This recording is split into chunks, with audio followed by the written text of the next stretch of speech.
Always Irish Show. Yeah, that's right. Welcome in, welcome back, folks. Guess what? The ramp to camp is almost over. Notre Dame football is about to be back, and I know we've been talking about these themes all off season. It's time to hammer them home and go over the top handful of things we're going to be looking at as camp starts. There's no time to waste. Notre Dame's got to get organized in a lot of different areas and get ready for Miami, baby. Let's do it. As always, you can find the program on YouTube. Do it. Subscribe if you haven't yet. Appreciate it. Give the video a thumbs up. That helps Yanni out as well. Notifications on. You don't miss nothing. Twitter, search bar Always Irish or at Always Irish. Emails alwaysirishnd@gmail.com. Audio only. Anywhere you want it, you can get it. Call-in lines. They're popping, baby. 312-988-15. You dialed up. Tell Uncle Yanni. Oh, you've heard and seen Notre Dame Fighting Irish on SI. Read all about it. Patreon.com/Always Irish. Former captain, leading tackler Mike Goolsby. Jared Clark, former Notre Damer. Breaking down the offensive film. Indy Recruiting 01. Jack Sullivan on the recruiting beat. We got an all-star team, baby. Thanks to everybody who's over there. The numbers are growing. People are coming back, getting geared up for Notre Dame football. Live for this stuff. Let's get into it. The way I see this, you guys, Notre Dame's got about a week and a half to figure out who's the starter, what's the offensive line going to be. I don't think you could go much longer than a week and a half. You got to start getting the ones with the ones. This isn't spring ball. Oh, we got all the time in the world. We'll try this, divide up all the reps, do this and that. You're running out of time. You're running out of time. I don't even know if you could go a full 2 weeks. You're going to have to name a number one starter and figure out what exactly you want the offensive line against Miami to look like and get all of that stuff out there. Ones on ones, good on good. Start building some rhythm with these receivers and whoever that number one quarterback's going to be. That's the number one question of the whole thing. I don't think anyone, maybe even including the program, knows who that number one starter is as we enter camp. I used to think maybe we don't know, and I hear things, and I'd put my money on Carr if I was forced to bet. I am not sure anybody knows.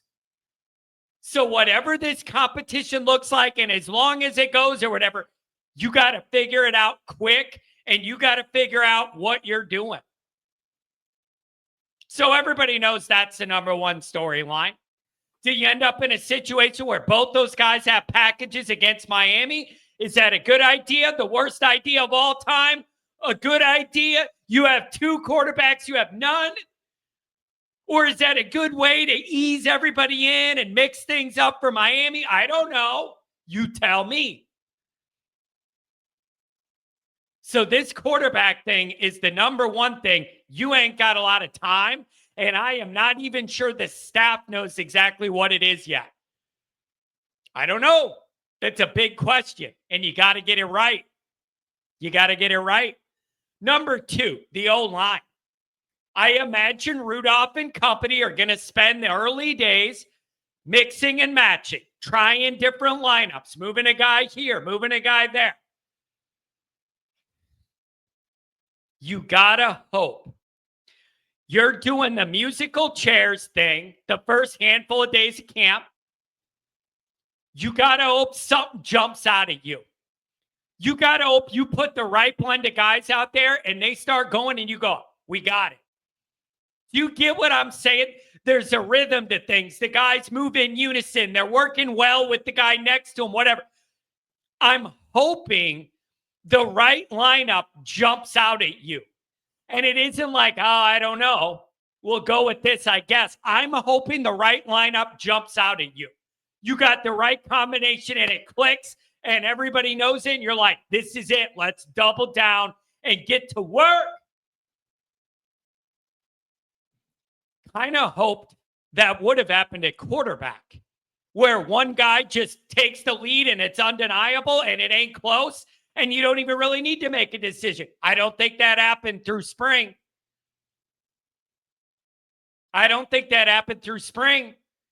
So now you got to hope it happens real quick. It's interesting. What about Will Black? Is it too much to expect the freshman to come in and play right away? There's some precedent for it, but at the same time, I don't know. He's a true freshman. Is that too soon? Do you want a freshman out there on the blind side protecting a new quarterback in Miami? I don't know. I don't know how it's going to go. But I think there's some depth guys like Absher and Otting. Some of these guys are going to have to play a role at some point this year. Even if it's as a starter, it's excuse me, I'm choking myself up.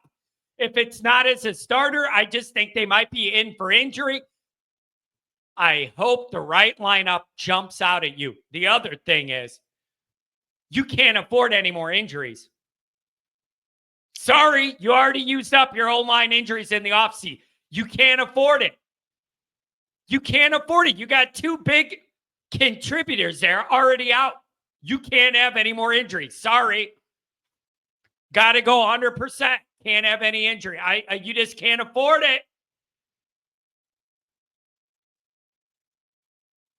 Wide receiver.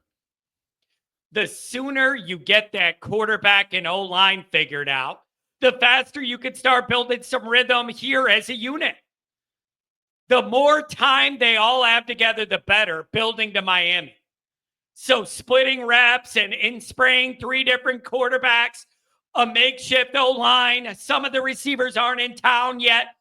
That's not a very productive window of time.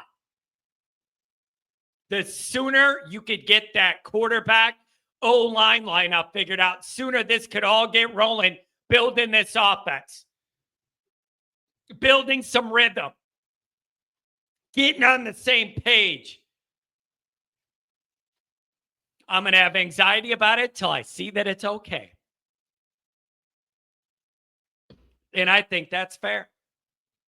How about this one? The Ash defense.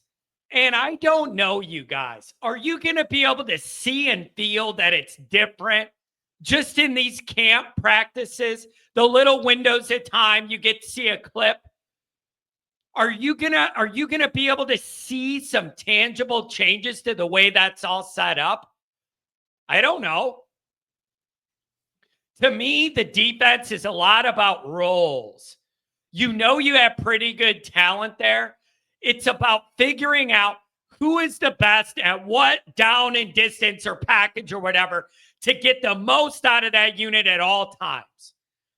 Play to guys' strengths. Put them in a snap count in a situation where they can maximize what they're best at. Figuring all that tinkering out. On top of the language differences, the terminology, the play calling, whatever. You can't afford miscommunication. Oh, I thought you had that guy. I thought you had that guy. Nobody had that guy. 80-yard wide open touchdown for Miami. Can't happen. Cannot happen. You got to have that all figured out. And if you do, this defense could be better than last year. I don't know. So these are the main things I'm looking at. Plus the injury thing is just, you just can't afford it. Sorry, everybody got to be healthy. You just can't afford it, man. So those are the big things on my radar. There's some other things. What are you going to do with the running backs to maximize Love and use the other guys that are skilled to not take away from him, but make him more dangerous? Some of that stuff. Like, it's just, we're going from 0 to 100. And there's just not a lot of time to figure things out. So I got to believe Freeman and the staff have a checklist. They know what they're going to try, what they want to do first. You got to get right into it. You have no time to spare. You're going to have to figure these units out. So it's ones-on-ones gearing up for Miami. So I'm excited to see what you guys think. Put your comments in the description. Anything I missed that we need to touch on. Let's get this thing going, man. Football is back, baby. Let me know what you think. Don't forget to check out the merchandise. The link is in the description. You can browse and carouse all the different Always Irish gear. Make sure you head over there and get something for the next tailgate. Thanks for being here.